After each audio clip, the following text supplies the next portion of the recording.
But let me read it. Those who despair in the face of the aggression and rapacity of the right must be reminded over and over. The protest movement is the hope, the free motion within the fixation, the creative act, the mutual responsibility, the ideological courage. It is the lifeblood of democracy. It is our and our children's chance to live a life of liberty here. It must be maintained and fueled and adhered to, and a long-term commitment must be made to restore Israel, to rebuild it from its break and also from its heartbreak, to get it back on its feet until we know whether Israel survived or whether our catastrophe, its disease, has turned malignant. David Grossman. It's a powerful, powerful, powerful statement. You can feel the pain. You can feel the pain. There are lots of things going on.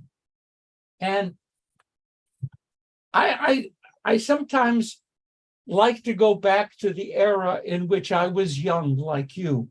So like 1954. And David Ben-Gurion and one of the great Jewish intellectuals of the era, Simon Rabidovich. I met and got to know his son, Ben Ravid, much easier than Rabidovich. We had an exchange of letters about what the Jewish state should be called and what its citizens should be called.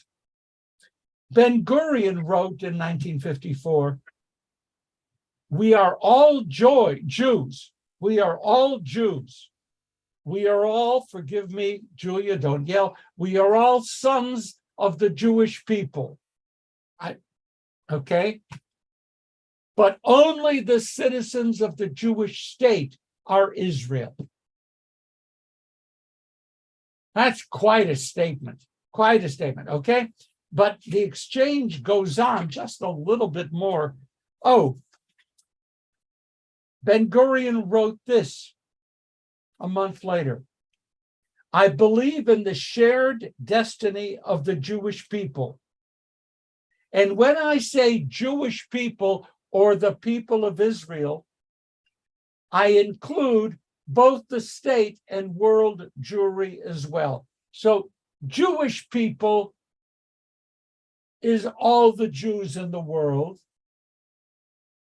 including the people of Israel who are the ones who live in Israel. He's making that distinction. I believe that the state was established for the sake of the whole people. There will be no, hear this, there will be no future for Judaism without the state, and no future for the state without Judaism. But I deny, don't throw things at your television screen, I deny the uniformity of the Jews in the Golah, the diaspora, and in the land in the state of Israel. I deny uniformity. The Jew in the Golah, the diaspora, even a Jew like yourself who lives an entirely Jewish life, is not able to be a complete Jew. Do you hear that? You cannot be a complete Jew if you live outside of the state of Israel. And no Jewish community in the Golah is able to live a complete Jewish life.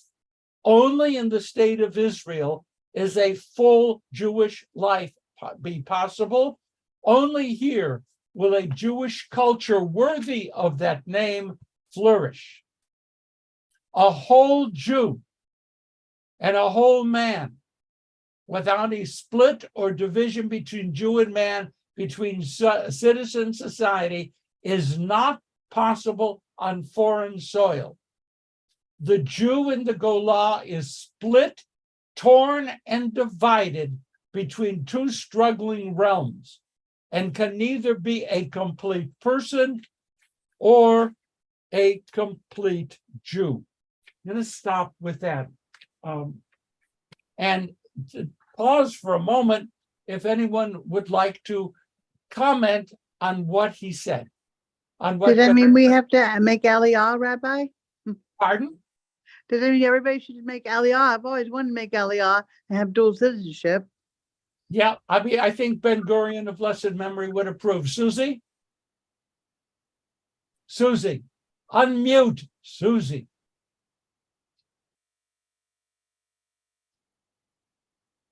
Good? Okay, Yes. you can hear me. It's like saying, you cannot be, I'm an American. I am an American. I was born and I was raised here in the United States of America. I'm an American. I don't think that anybody that comes to live, to travel here or spend time here wants to shed their nationality in order to be in this country. So for me, the beginning of what you said, this person's wrote about. David Ben Gurion, that person. Oh, that person. Oh my, how can I disagree with David Ben Gurion? I can't. I'm almost withdrawing my feelings, but those are my feelings. That I don't expect to become an Israeli if I go and spend 3 weeks there. Remember, he's dividing. To be an Israeli, to be a citizen of Israel, he is saying that you cannot be a complete Jew if you do not live in Israel. Well, that's that I totally disagree with. Totally. Okay. Does Any the other? time, one addendum to what I said. Does the time that he wrote that he said this, does that influence the importance of what he said? Because I don't think it's relevant now. Over the years, more and more Jews have come into the fold. They've been born, they've become more active. I don't think it's relevant anymore. 1954. I mean, that's the date when he wrote that was that thing. 50 years ago, more than 50 years ago. Don't knock it. I was a teen. Come on. Don't make it. Yes. But I understand what you're saying. Thank By the you. way, Mickey, hi. Welcome. Hi, I'm glad to thank see you. So Um, glad to hear about your daughter. Thank you. I- Thanks, I Mickey. want to agree with Susie that I think Ben Gurion certainly had a very vested interest in saying that because of all he did and because of his position. But I think that without the diaspora, Israel wouldn't really be able to exist at the level it does. I think without knowing that the United States is a great ally and that the American Jews have their back. I just want to clarify because this is such a significant point. Ben Gurion said that you cannot be a complete Jew unless you live in Israel. It doesn't mean that you can't live in America and be a less than complete Jew. But the point isn't that Israelis are the only Jews, but Israelis have the chance of being complete Jews. Jews who live in the diaspora do not. That's what he's saying. Okay, I have two hands up. I have Herman Risa. Herman? I would ask Mr. Ben Gurion, what is his definition of a complete Jew? Yeah. Okay, I don't think you'd have trouble with that, Herman, of blessed memory. We did spend that one wonderful afternoon in his home, but No, I don't think he'd have trouble with that. He'd come up with an answer as to what a complete Jew is. Complete meaning What year did attachment to the Ben-Gurion people, live? attachment to the land, able to benefit from a culture which is alive. What year did Ben-Gurion live? Oh, Colin, what year did Ben Gurion live? Which is around you. I think he'd have an answer. What But would your answer to that question be, Rabbi? I'm just a moderator. I have no opinions. That's so not true. Herman, come to me as the last, least significant responder. Risa, Back to when we were teenagers, and there were two questions that drove us all crazy. Are you a Jewish American or an American Jew? And the other one was, if America and Israel were in a war, which side would you be on?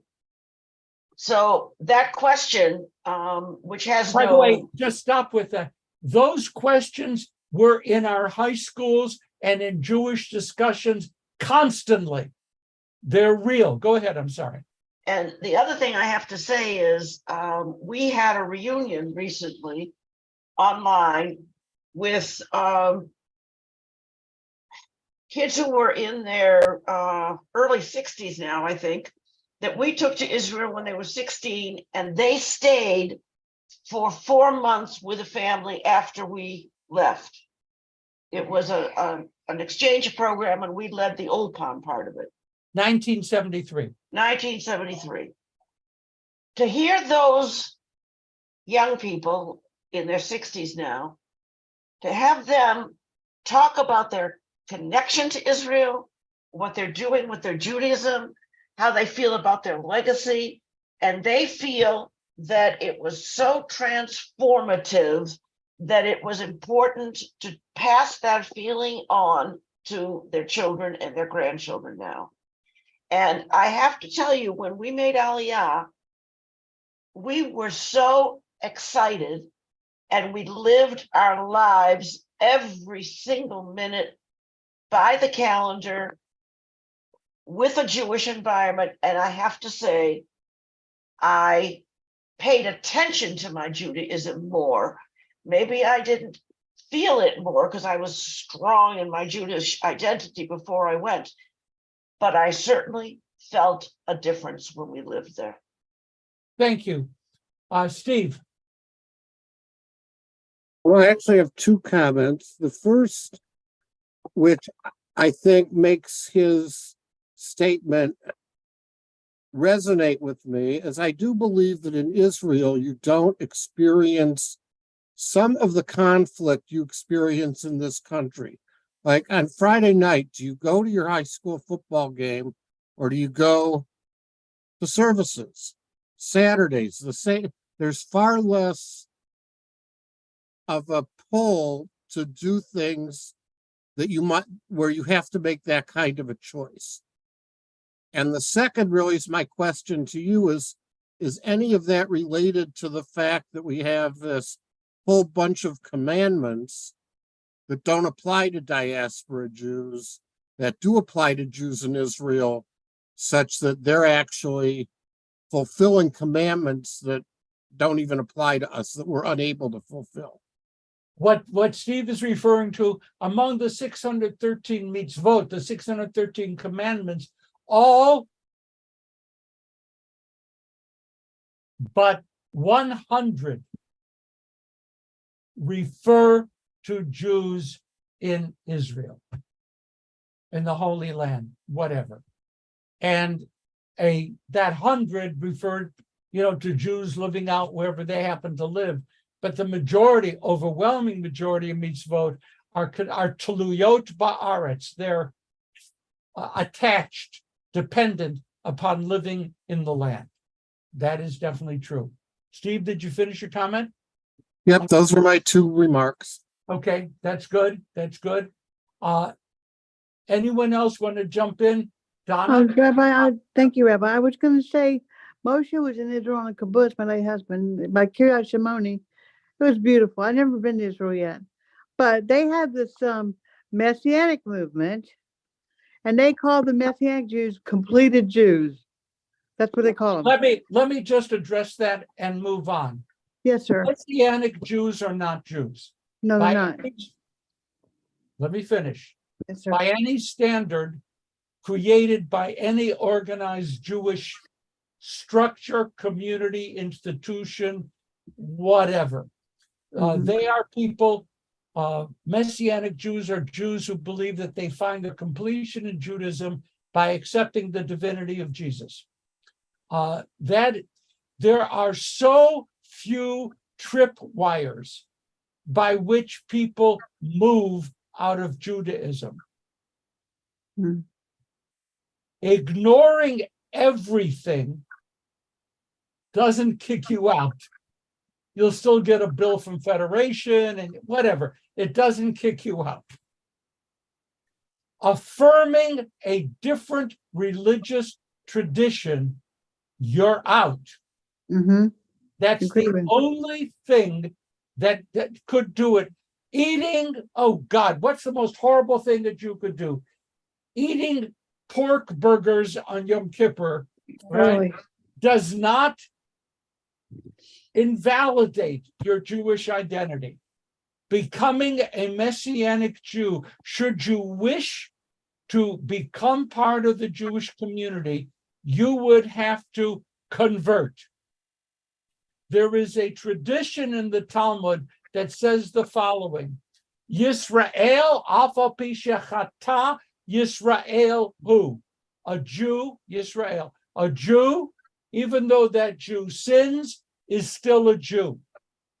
And the other rabbis come back in on that statement and say, basically, unless that person affirms another religious tradition, and then there is something which is called safek, a doubt. This creates a safek Jewish identity. The doubt can only be removed through conversion. A very, converted. very Converted. important point. Okay, we're going Thank to you, move Rabbi. on, though this is, this is a huge topic. Now, there are peace talks going on among and between the United States, Saudi Arabia, Israel, and the Palestinians. There are two things afoot in the world of the Middle East. One is these peace talks, US, Saudi Arabia, Israel, Palestinians, and another is the creation of an overland connection from India to the Mediterranean through Israel and Jordan. Both of these, I really hate to do it to you, because those of you who've stuck with me this far, those two things are really optimistic. And I hate to be called optimistic, but those are really optimistic. The cross-continent land route would be a massively significant way to intertwine the economies from India through Jordan and Israel to the Mediterranean. That is a good thing. It's a very good thing. And it's good for the economies of the countries involved. Very good thing.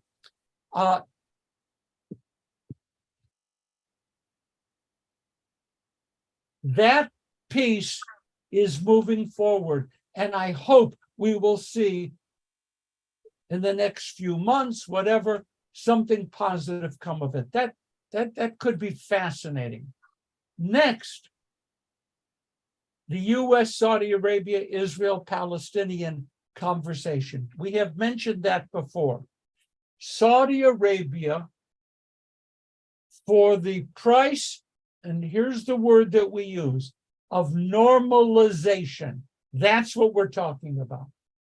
For the price of normalization with Israel, Saudi Arabia wants a mutual defense pact with the United States.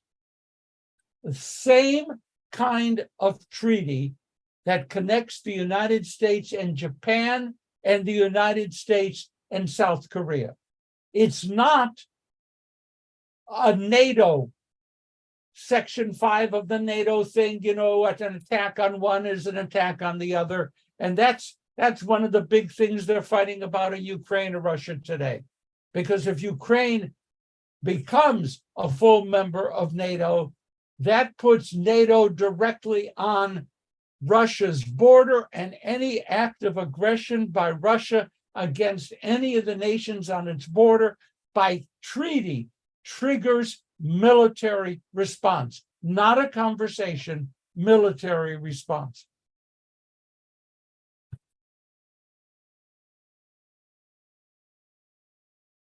Saudi Arabia wants that. It's a little bit less. The treaty with Japan and with South Korea is like a step back from that when it says automatically trigger conversations and whatever to defend. The NATO treaty, there are no conversations. Okay, I mean that's simple, but there. Why would the United States want to do that? Anyone have a single sentence reason why the United States might be tempted to give Saudi Arabia that kind of treaty? Steve? To prevent Saudi Arabia from doing something like that with China. To prevent China, Saudi Arabia. Absolutely, clearly so. Given the growing pressure of China in the Middle East and in Africa, the United States, it's like a chessboard, wants to block the possibility of that. Interestingly enough, Bibi this week, here I come, Steve, United Nations, Bibi this week met with Erdogan, the head of Turkey. They are trying to find ways to strengthen business political ties Israel-Turkey. Turkey just jumped in and said it supports a U.S. special treaty with Saudi Arabia. Okay, you see all the moving pieces, right? So they go on that way. Israel wants it. Israel says, great. We think that's a good thing, United States and Saudi Arabia. But Saudi Arabia says back to Israel, only if you make significant public concessions to the Palestinians and publicly support a two-state solution.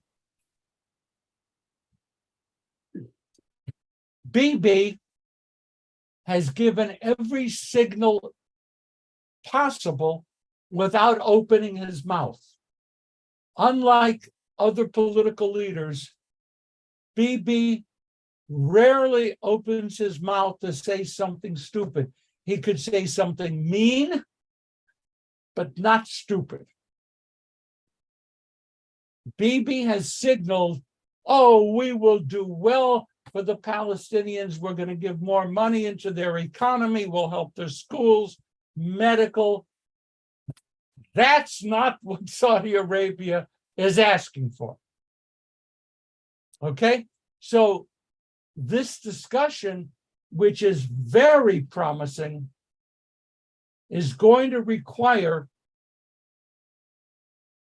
a significant move by Bibi, a move which he could not make without automatically bringing down his government. Bibi could not agree to that, or the ultra right wing and the Orthodox in his government would have an immediate out you go. And the question that Bibi and Joe Biden undoubtedly talked about, and we may know nothing for God knows how long, is your being prime minister more important than resolving the situation with the Palestinians so we can bring the Saudis on board and have a totally different Middle East? I have no answer. I mean, but trust me, in those conversations, that came up. Bibi only wants to offer Palestinians economic gestures. Okay, I'm going to move on to the next point. It is a busy time. This Friday, today being Wednesday, this Friday, it's amazing I know that. This Friday, Bibi is going to address the General Assembly. Do you remember those commercials? It's 10 o'clock. Do you know where your children are? Do you remember those? We do. And the reason I mention it is Friday morning, do we know where our middle child is? Yes, she is standing in front of the United Nations waving an Israeli flag and protesting. Now, fine, so at least we know where she is. That's good. Several hundred protesters, maybe more, will be out front carrying flags, free in our land. Chofshi ba'artzenu. Where's that from? Where's that phrase from? Chofshi ba'artzenu, to be free in our land. Hatikva. Hatikva. It's in the Hatikva, right? So they had signs with that. And then they had there are two things which typify, it's so Jewish, which typify the protests against the Netanyahu government. One is that the protesters are overwhelmingly carrying Israeli flags. They co-opted the flag to protest the government. Brilliant. So when you see a gathering of Israeli flags, it is obviously a protest. The second thing is they have found a single word to scream at Bibi and his government. A nice, compact message. Good PR, good marketing. And that word is busha.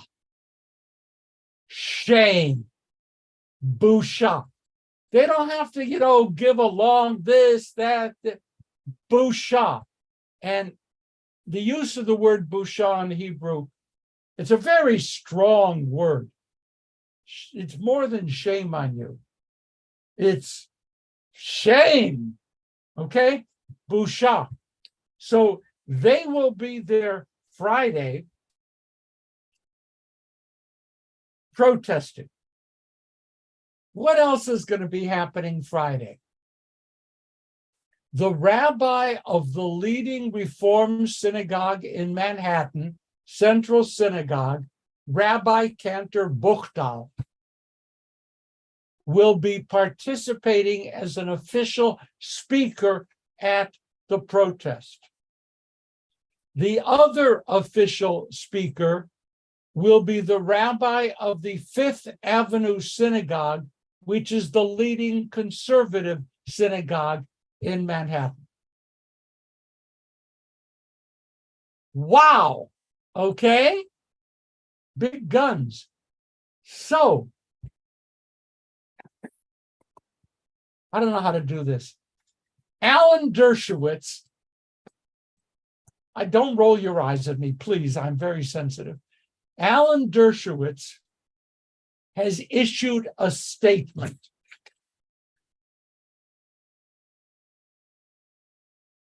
He has said that those rabbis who are protesting will be seen by Israel's enemies. And there are plenty of them at the UN as an attack against Israel by American Jews. Wow. Okay, Dershowitz, by Can the you rabbis explain coming, what he meant? by the rabbis coming to lead the protest against the anti-democracy movement in Israel, headed by Bibi's government, that Israel's enemies will see this as an attack against Israel by American Jews. That is so wrong. So, but I'm going to continue. He says, it would be different if the protest took place in front of the Israeli embassy or consulate, or even in front of the hotel where Bibi is staying. And those, by the way, like they happen here in Los Angeles, in front of the consulate, right? So okay, that's okay. But the UN is the central locus of hatred against Israel. Israel, which is condemned by the General Assembly and by other bodies more frequently than all the other nations of the world combined. So by Jews showing up, rabbis showing up outside of the United Nations, we are making a political statement that American Jews oppose Israel. You know the phrase high crimes and misdemeanors? Mm-hmm. High stupidity and misdirection. I don't know. Alan Dershowitz is getting older, and it's a curse that many of us confront. I think he's lost something for him to come up with it.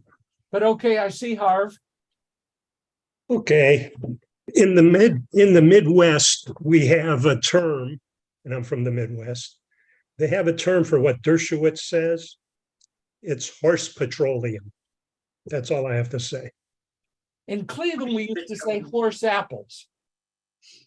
Yeah, I mean, there's a similar horse apples. Okay, thank you for that, Steve. I was going to say that in general, I understand where Dershowitz is coming from, because for a long time, I felt we need to be careful how we criticize the Israeli government so that the anti-Semites and anti-Zionists wouldn't take that as our agreement with their position. This, after the number of months of context, I don't think raises that specter. It's much, much too obvious. This is a government issue, not a country issue. And Dershowitz has gone off the deep end many times in the last 8 years. Okay.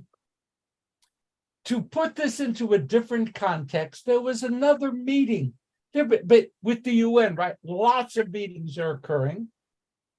Prime Minister Netanyahu met with Elon Musk. They had, and now I worry because my grandson is in the employ of Elon Musk. And so please do not share this beyond the confines of the 40 million people watching. Now, Elon Musk with X, right? X used to be what? What was X? Instagram. Twitter, No. Twitter. Twitter. Twitter. Yeah, Twitter. Twitter. Twitter. Okay, so X, formerly known as Twitter, has, under Musk's ownership, dramatically cut down on the barriers against anti-Semitic posting to such an extent that Musk is being directly challenged at the very least, for Oh, yeah. allowing his commercial enterprise to provide a platform for For hate. anti-Semitism. Okay, that was a pretty clear, non-accusatory thing. Okay, Musk has been under attack by the ADL, the American Jewish Committee, you name it, they've labeled, again, not necessarily saying, Elon, baby, you be an anti-Semite, but you are enabling anti-Semitism in your commercial enterprise.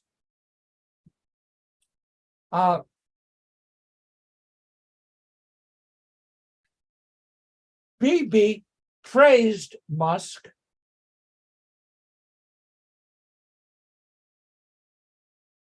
and says that Jews are flirting with George Soros, there's that name again, in seeking the destruction of Western civilization.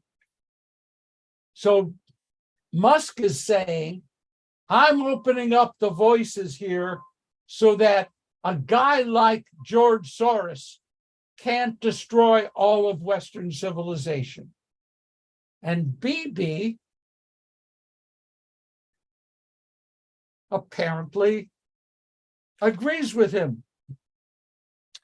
And that's not a good thing. And at the same time that Bibi, oh, this hurts, that Bibi was meeting with Elon Musk, Bibi issued a public statement accusing the anti-government protesters of joining forces with groups like Hamas and others seeking to destroy Israel. Understand what's going on out there? And look, let me address you as individuals, regardless, or as they used to say in the old country, irregardless, regardless of the synagogue to which any of you belong. I believe, Steve, I know I'd come back. I believe that what is going on now in the state of Israel represents an existential threat to Israel's existence as a Jewish and democratic state, no less than the Yom Kippur War. Period, paragraph. I don't want to modify that. It is not enough for any Jewish leader to say what I just said without laying out a pattern of choices to which people could sign on and participate.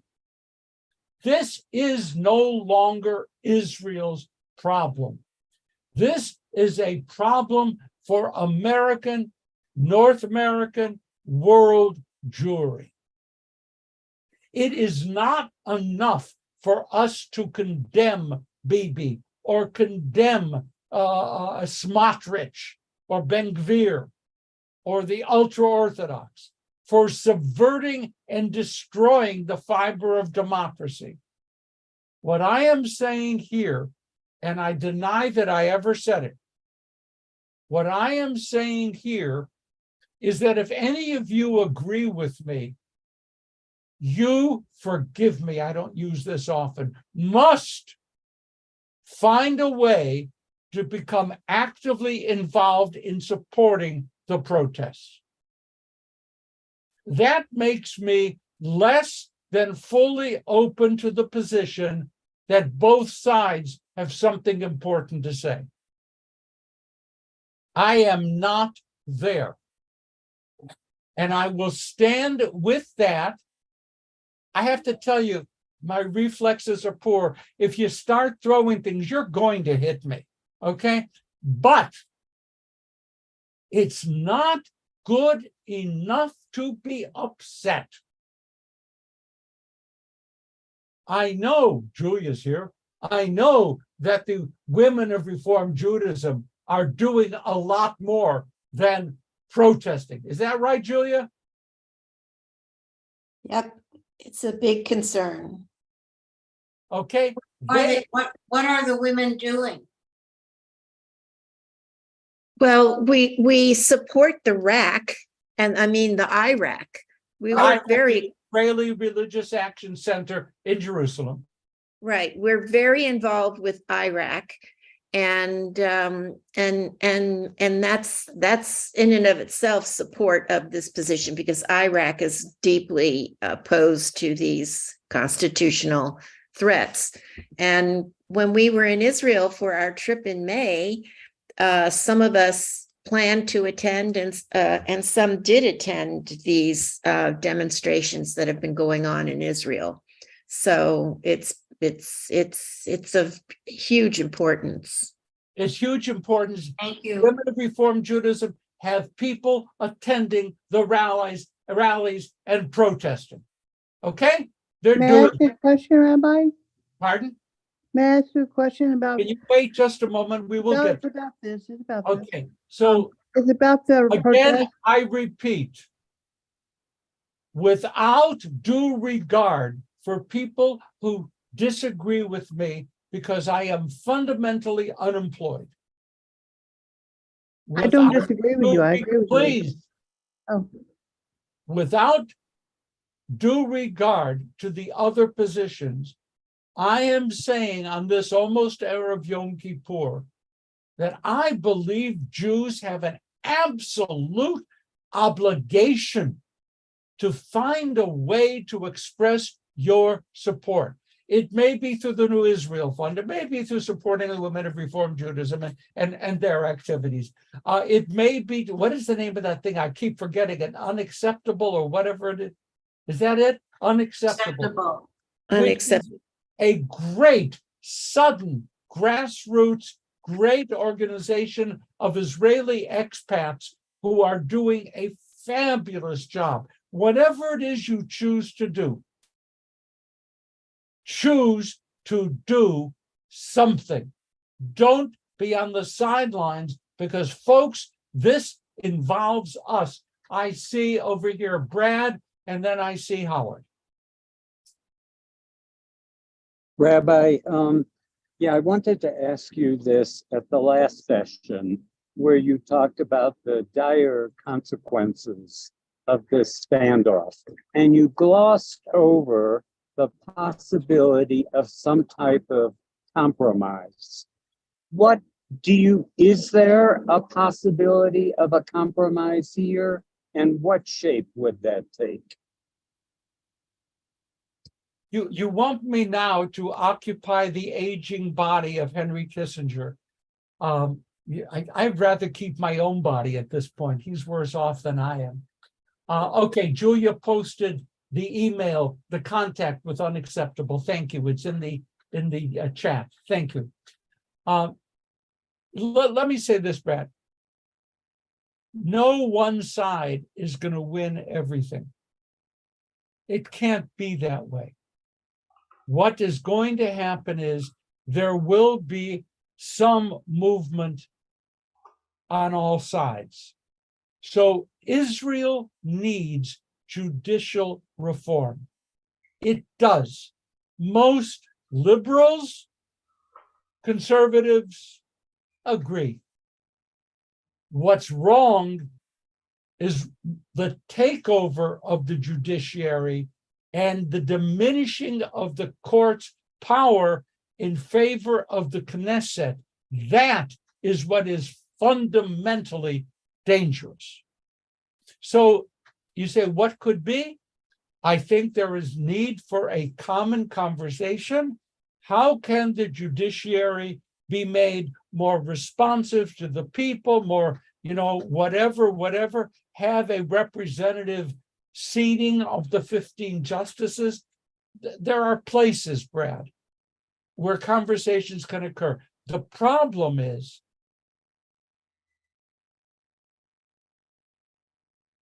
we have no one to talk to have a conversation. The Levin, whatever his name is, the guy who is heading up the legal aspects of the judicial reform, has said outright and clear that he will tolerate no reshaping of the resolutions that are passed. That's over. He is not at all interested in talking to anybody. So without someone sitting on the opposite, one of the most dangerous things people who get involved in negotiations can do is to negotiate with themselves. How about if we do this? You're not responding. Okay, so maybe we can do. That's nonsense. And it happens all the time. Don't negotiate with yourself. Negotiate with a party sitting across the table. So, Brad, my understanding, which is less than divine, my understanding is that if Bibi moves to open up, amend, and change the law that was passed about reasonableness dealing with the actions of the court, his government will fall overnight, maybe faster than that. And again, you get to the question. Bibi is confronting a series of opportunities, every one of which could bring down his government. Okay, I found this on the web for S of opportunities, every one of which could bring down his government. Check it out. Would you go away, please? Just go away. Okay, that was lady, whoever she is, she lives in the computer and she's listening. So I feel threatened. So negotiations, Brad, possible. We could even sketch out what the contents could be. But it does no good to promote them, to talk about them, to do anything unless you have another party or parties willing to sit across the table and say, look, this has gotten far nastier than we intended. Let's sit down and find a way so that we can all move forward. Brad, did I answer your question? Okay, thank you. Howard. Alan Dershowitz, who is someone that I don't have a lot of agreement with in a lot of things that he says and does, wrote a pretty good, I thought, article about this subject in the last couple of days. And it's something that he knows something about, he claims, since he's been teaching it for 60 years. And he, according to him, although if he were an Israeli citizen, he would vote against this reform. But at the same time, he sees it right now. Israel is an outlier of much more than any other country with a really powerful Supreme Court. And after this reform was put in, it would make Israel bring it into the group of the UK, the United States, and a whole bunch of other countries that don't have quite such a powerful Supreme Court. So if that's true, and if that's true, why are people? What I don't understand is what are people so upset about? Okay, I'm going to answer you briefly, and I appreciate your bringing it there. One of the big differences is the bicameral legislatures found in these countries, where opposition to the installed government, for example, the House of Lords, for whatever its weakness, I mean, it's cute and they have nice outfits and they they have titles, which I would, by the way, if anyone's offering me a title, I would be glad to accept a title. I have a friend who is the rabbi of the largest, we have a friend who is the rabbi of the largest Reformed synagogue in London. And he got an invitation to the palace and they knighted him. Well, you know what? I was jealous. Okay? I love being called rabbi, but being called sir, it's kind of, anyway. There is a bicameral structure. In Israel, the Knesset is wholly under the control of the prime minister and the prime minister's coalition. The court is the only somewhat useful force that can push against that reality. What this resolution does is reduce the strength of the court until it becomes an instrument of the Knesset, which means an instrument of the prime minister. That's the problem. So it's the House of Lords? People are marching because of the House of Lords? I don't get it. Well, wait a second. There's also no written constitution.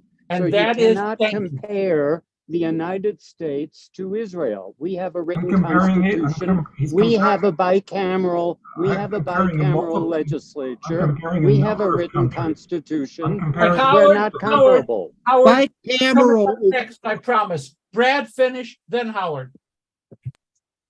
I'm just saying we're not comparable to Israel. We have a written constitution. We have a bicameral legislature. We have a separation of powers. And here in Israel, you don't have the written constitution. You have a single a body in your legislature, and you've got a Supreme Court, which is the only check. As I was saying, I have to correct you. I am not comparing Israel with the United States, but Alan Dershowitz is comparing it with a number of countries, including Great Britain, which, as far as I know, doesn't have a written constitution. But it has a bicameral so it's legislature. the bicameral. The people are out marching because of the House of Lords. Because there is an additional check. Something else. There's an additional check and balance. In England, there's an additional check and balance. Okay, I have the happy responsibility, thank God, of saying, oh, sorry about that. We're running out of time. I mean, I would have loved to go forward with this, but let's see, Julia wanted the principle of separation of power. Okay. I think everyone should read what Julia wrote. Okay, I think that's a good thing. It's also correct. You got it from Google. Okay, that's fine. The last points we have to finish because we're over. Israel's population has now hit just about 9.8 million. That is, I almost said an obscenity, incredible. That is incredible. Next, former President Trump sent Rosh Hashanah greetings to the Jewish community. In those greetings, he mentions that, quote, liberal Jews who voted to destroy America and Israel have to learn rapidly. And then he ended up saying, quote, let's hope you learned from your mistake and make better choices moving forward. And he signed it, Happy New Year. Now, he's a schmuck. I'll take a Happy New Year wish at any time. Folks, so many moving pieces. And you know what? What happened with Brad and with Howard is precisely why we are here. Okay? because we Jews have to find a way to respond to what's going on in Israel and not leave it to somebody else. With that, I wish you an easy fast, a beautiful Yom Kippur with family and friends and synagogue, and a new year. We picked up a couple of little pinpricks of hope today. I'm willing to let us sit with that. That's not a bad thing. Shana Tova, everybody. October. Shana Tova. John Tobat, everybody, thank you. Everyone.